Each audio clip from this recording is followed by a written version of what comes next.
I thought I'd better start making sure what is Generation Z, because difficult to believe, but I am not a member of Generation Z, apparently. And Wikipedia, because we all obviously believe everything that Wikipedia says, I have no reason to disbelieve this, says that Generation Z, widespread users of the internet, widespread users of social media. So I thought, okay, Facebook is what I use as social media, and whilst I understand that Generation Z might have moved on a little bit from that, let's just go into Facebook, type in disability, disability hate, because I am a disability specialist. I have various invisible disabilities. I've suffered from discrimination, stigma, some various degrees of unpleasantness in my life, but hey, I'm still here. So let's go to Facebook and see what we can find. And these I found very, very easily. Hopefully you can see them. Playing rock, paper and scissors with the squad. People who don't have fingers, don't have toes. When the emo kid shoots the entire cheerleader team, but the autistic kid thinks it's an orgy. Shocked? There's more. Broke, homeless, have STDs, the only decent clothing I own is this meme hat. Girl, oh my god, marry me, meme daddy. These are not difficult to find. Happy, sad, depressed, suicidal. Notice the change of expression as it gets worse and worse. And down at the bottom, genocide, yay! Shocked? There's more. When the autistic kid hears Explosion at Ariana Grande's concert and thinks it's New Year's Day. Funny? Amused? Titillated?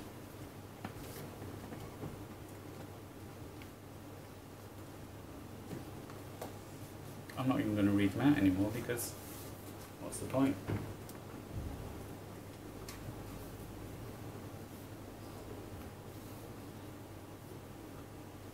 This is the stuff that young people are accessing. Those people, the Generation Z, who are fixated on their social media, this is what they see, this is what they read, this is what is going into their minds as being acceptable, as being appropriate kinds of behaviour. Regardless of what you may think is Trump, what's blue and doesn't fit? A dead epileptic. I then tried to work out, okay, so what does this mean to Generation Z? And what I'm finding out is it would appear that people of that generation actually have very few other young people with a visible disability that they can relate to within their educational peers. So these disability facts and figures from the Papworth Trust. 28% of disabled people of that age group don't have a qualification higher than level 2 compared to 17%, so fewer disabled people. 53% disabled people don't have a qualification higher than level 3 compared to 42. At 19 years of age, disabled young people are twice as likely as non-disabled to not be in any form of education, employment or training. So very few, relatively few, compared to the abled body age group, are represented in education. And same for figures from the Office of Disability Issues. Disabled people 3 times likely not to hold a qualification. 19.2% of working age disabled people don't have a qualification compared to 6.5% of able-bodied people. And 14.9% of working age disabled people hold a degree compared to 28.1%. So half the number of able-bodied people who have a degree are disabled people.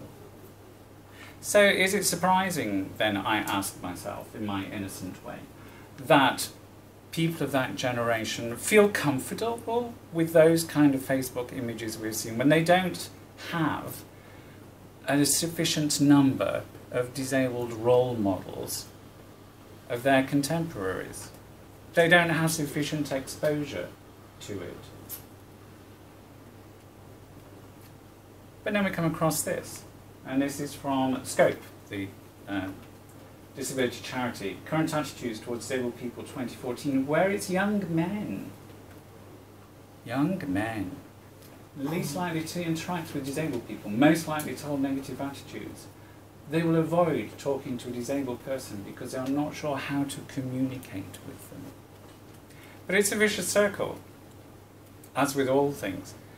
Few disabled people potentially feel confident to go into this kind of environment where they know they may be treated differently. And because there are fewer of them, the vicious circle continues.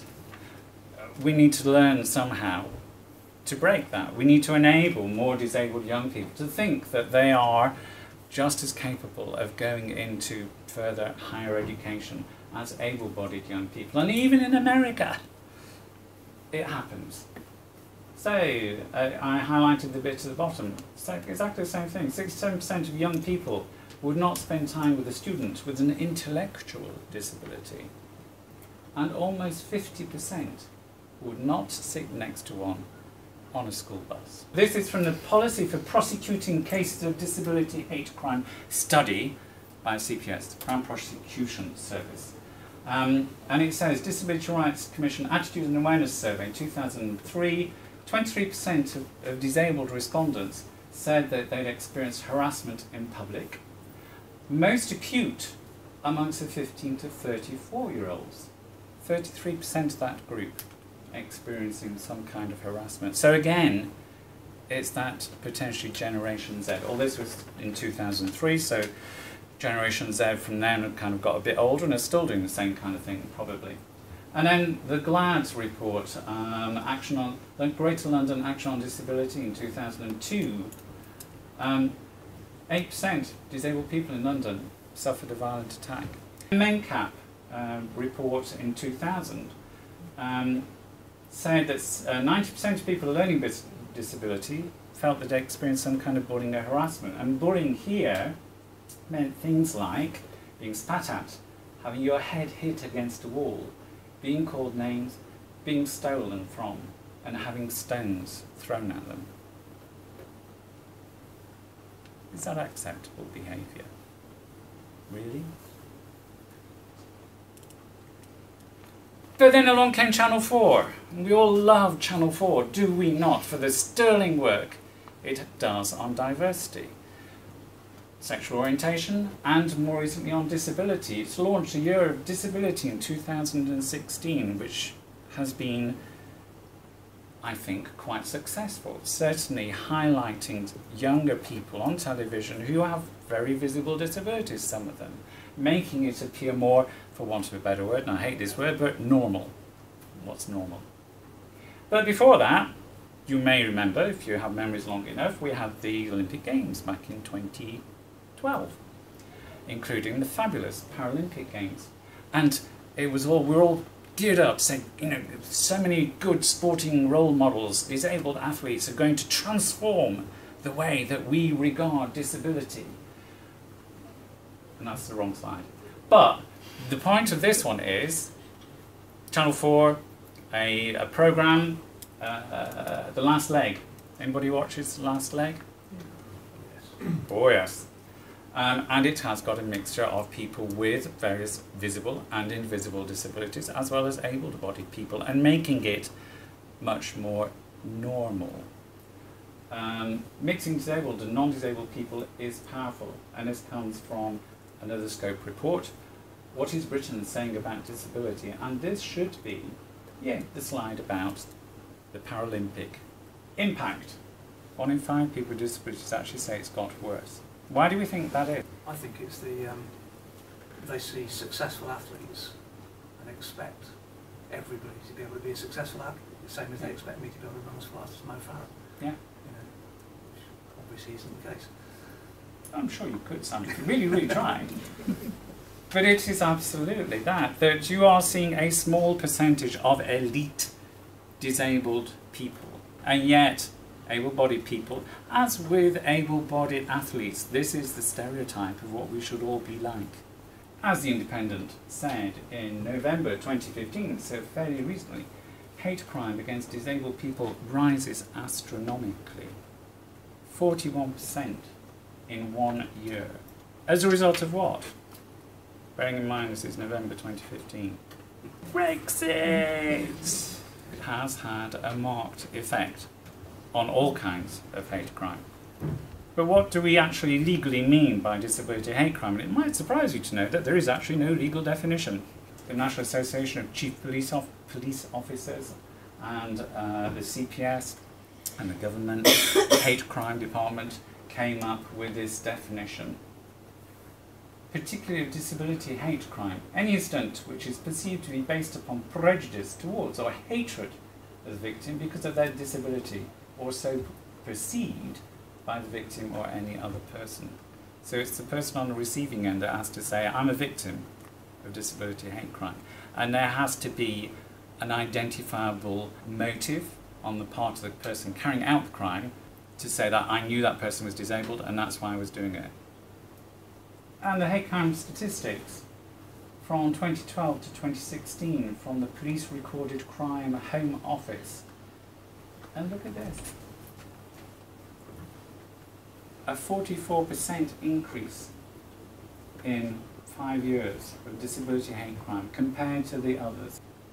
What is the scope, current attitudes towards disabled people survey in 2014 asking disabled people whose attitudes would they most like to change. Actually, teachers and educational staff came out very low. So it's not the teachers, it's not the educational staff, because it's all due to the wonderful work that Katie's doing, influencing that. Yay. It's the general public. It's everybody else. It's the people you meet on the street. It's the people you meet in the shop. It's the people you meet in the pub. It's all the people who don't know you, who have an opinion about you because you have some kind of visible disability. EHRC, European Human Rights Commission, recent report 2015, mental health, learning disability, memory impairment. And these are not necessarily visible disabilities. These aren't the people that you will see in the street who have some kind of disability which affects the way they walk, affects the way that they behave. These are people who should be able to integrate into society because there's nothing visibly different about them. And yet for some reason they are seen to be weak, vulnerable. Not the kind of people that I want to be associated with, and so I need to get rid of them. On my last slide, you'll be pleased to know, I'm sure, the voice of a woman who responded to an OPM Ipsos Murray research published by Scope again in the same report in 2014. We're not all heroes or villains, but we all have the right not to climb a mountain. And this goes back to the Paralympics. I don't want to climb a mountain. I'm not that kind of a boy. But I have the right to be allowed to be who I am, to be able to talk about my disabilities without fear of reprisal, to be able to stand proud and say, I am what I am.